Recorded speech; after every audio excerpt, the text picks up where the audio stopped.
they scramble through the house, they find some laptops, they find some credit cards, and then from then on, we took off. And we went to go use the credit card. We filled up everybody's gas. At that time, credit cards they didn't have that good security like they do now. But we filled everybody's car. We tried to sell gas too at the station with the car. And then we went to Walmart. We went on a shopping spree. And to this day, I still have this little book that I took. It was like a planner because I was like, I needed a planner so I could put in all these pictures that these girls been giving me. I'm gonna show you all those pictures too. A lot of girls be giving me these pictures of them. They take these card pictures that they take from the mall.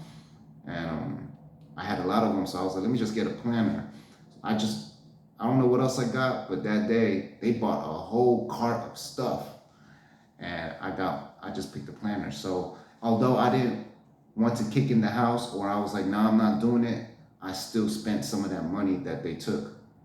So eventually they were questioning. The police came the next day and started questioning the neighbors. So they questioned my ex-friend, and then he snitched on everybody. He said everybody's name. He didn't even have to do that. Like, he could have just said he don't know. But I guess somebody might have seen it or heard that was a neighbor that said that he would know. So all I can remember was my boy Reese was there also. I think Adrian was there too. Fratone, rest in peace, he was there. And I can't remember who else was there, but there was a lot of people there that day. He snitched on us. The police, one day I was in class in Elsig, and the police came looking for me and they sent me downstairs. I had to leave class and they took me straight to jail and was like, hey, this is what you're going to jail for.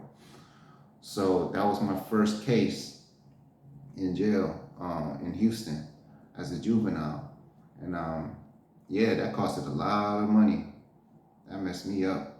And ever since then, I didn't like that dude for snitching, man. Because he didn't have to say a lot of our names. But yeah, what else? Wasted my parents' money, a lot of money. Like, that money I could have just bought myself a hell of planners. But it was like 10 grand just for the lawyer. Over 10 grand. It was messed up, man. So on my 17th birthday, from 16 turning 17, I had hella people come to my birthday party celebrations. And there was about 4 girls there and the rest dudes. We had weed, we had ecstasy, and we was in the restroom. We was downstairs at this hotel. It was just a two bedroom. We were smoking weed in the bathroom. And we were laughing, giggling, playing music, just getting high. I was ready to pop my pill. But people were walking in and out. Not really walking in and out, but people were coming in. They were just coming in. And then all of a sudden, I seen the snitch. I'm like, who the fuck invited him? Because from the pool hall, people spread words when they're at TK. They'd be like, yo, there's a party here. Yo, there's a party there. They just start saying, yo, Kevin Lee's party, K Lee's party. And he popped up out of nowhere. I'm like, who invited this dude? And you know what's crazy? Right after that, a police officer pops up. So when they were knocking on the door, I heard a voice, and they were like, because we closed the door, we're like, fuck no. We closed the door on him, right? But then there was a knocking on the door, and it was the police officer. You can hear the voice. Excuse me. Hello, open the door. Da, da, da, da. And we're like, oh shit, we smoking weed in the bathroom. We threw it in the toilet. I took my bag of weed, half an ounce, and threw it in the toilet. And I told somebody to flush it while I was walking out, but nobody flushed it. So the police officer starts talking to us, and then we all sit down on the bed. The girls, some of them are sitting on the floor, and she had just popped a pill. So as the police officers went searching the room, asking us questions, and then one of them went in the restroom and found the weed. And he was like, look at here. Whose weed is this? Raise your hand. Because there was a lot of people there. He wasn't trying to ask everybody. He was just like, all of y'all, whose weed is this? And we're all looking at each other. We're just like, shit. Because they don't play in Houston. They find a seed on you, you going to jail. They find a pipe on you with no weed, you still going to jail. A swisher. So ain't nobody was trying to say nothing. And then the officer was like, look, if y'all don't tell me, everybody's going down. And I was like, damn. 17th birthday? This sucks. I don't want nobody. I was like, I don't want nobody to go down because this is my birthday. So the girl, her name Araya or something, or I don't know if Zaraya. She was like a Hispanic. She looked hella bomb though. She was super pretty. She was from Elsik High School. She was actually known to be doing some dirty stuff in Elsik High School, like giving BJs in the bathroom. I remember one time the word was spreading. But anyway, she started dating this Southeast Vietnamese dude, and I got cool with her. And that's how she just was there at my party. I forgot how. And then this other Vietnamese Chinese girl was there. I forget who else was there, but she started rolling off ecstasy. She was smiling. She started giggling. She started breathing hard, and we're all looking at her like, and the police is talking to us. We're like, oh shit, she feeling it. This is crazy. While that was happening. So eventually, it was like, everybody's gonna go down if nobody stands up for it. So I raised my hand. I was like, you know what? Bam. And everybody looked at me like, oh shit, the birthday boy raised his hand to go down for the weed. And I went down. But I was thinking in my head, like, I'm only 17, I'm gonna be in a juvenile anyways, fuck it. But you know what's crazy? They were like, nah.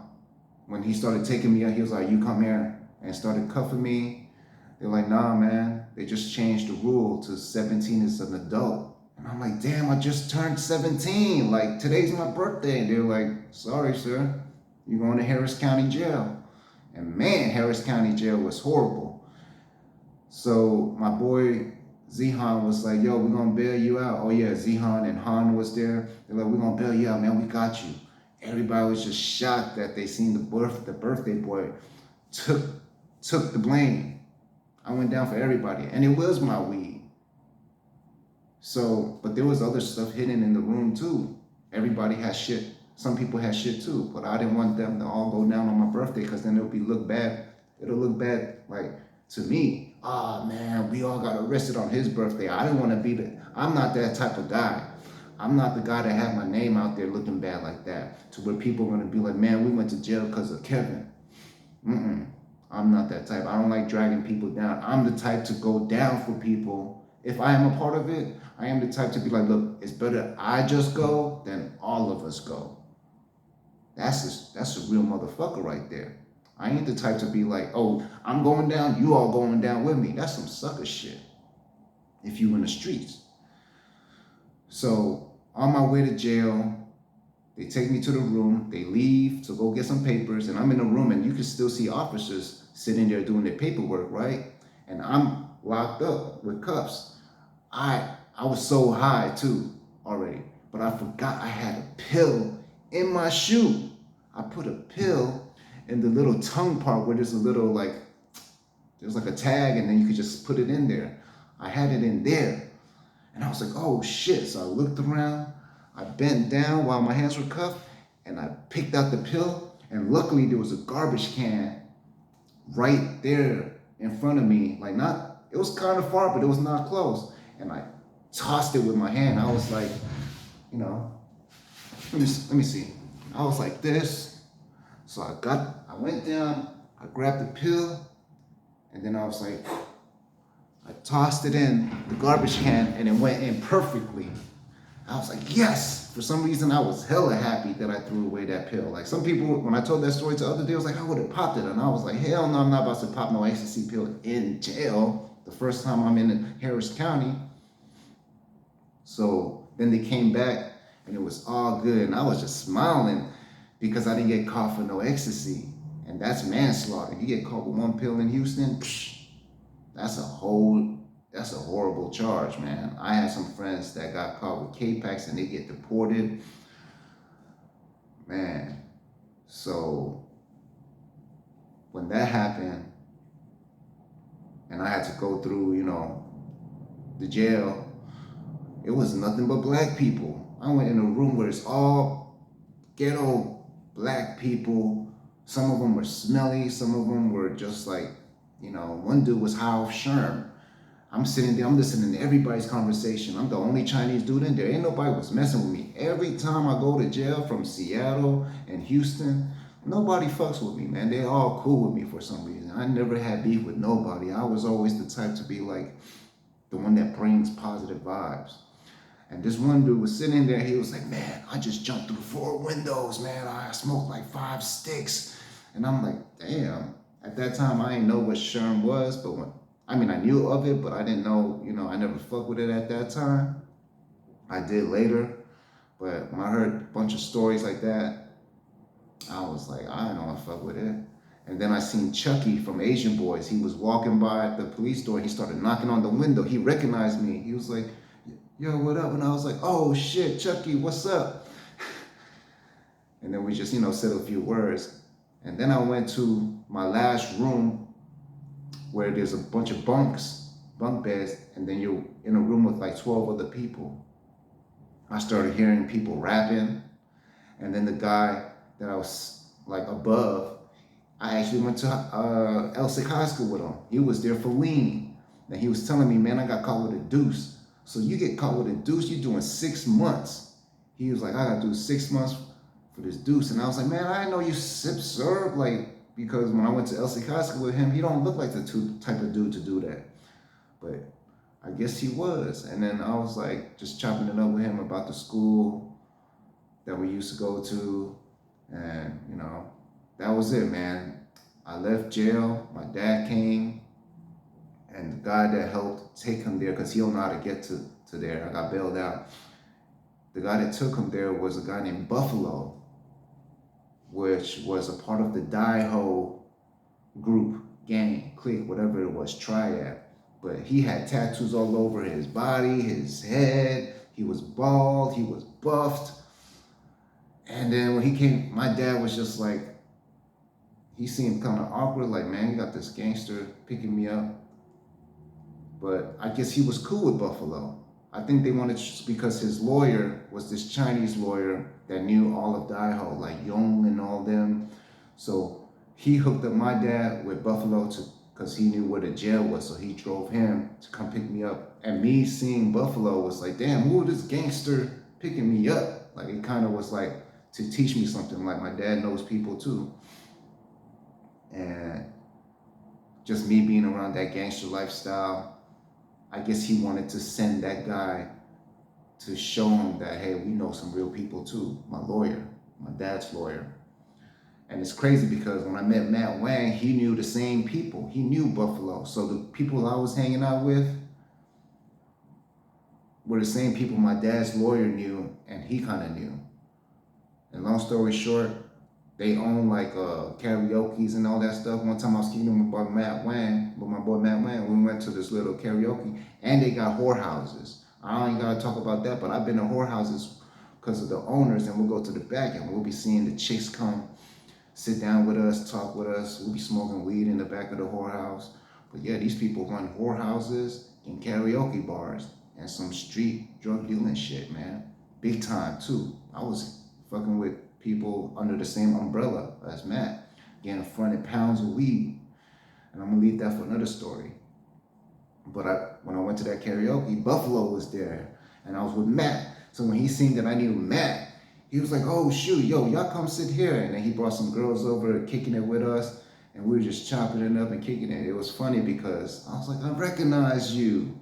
He's all buffed up, so you can't not recognize him. Tattoos all over his body. And he was just telling Matt Wang, like, hey, I know your dad. And I was like, telling Matt, hey, he knows my dad. So that was kind of crazy how that happened. It was just like a small world, man. But yeah, that was my first time dealing with the cops. And then the second time, I vouched for the shit. You know what I'm saying? I mean, how do you say it? I did my time for the crime. And I ain't snitch on nobody. So I hope y'all like that story, man. I hope y'all do the same thing too. Y'all shouldn't even be in the streets. But if you're in the streets and something happens to you, deal with it, man. Because you're better off looking like the type that are loyal to your people than to be disloyal. Because at the end of the day, you can get killed for that. So y'all stay safe, stay out through the streets, and help protect American hoods, all right? Things is gonna be all good.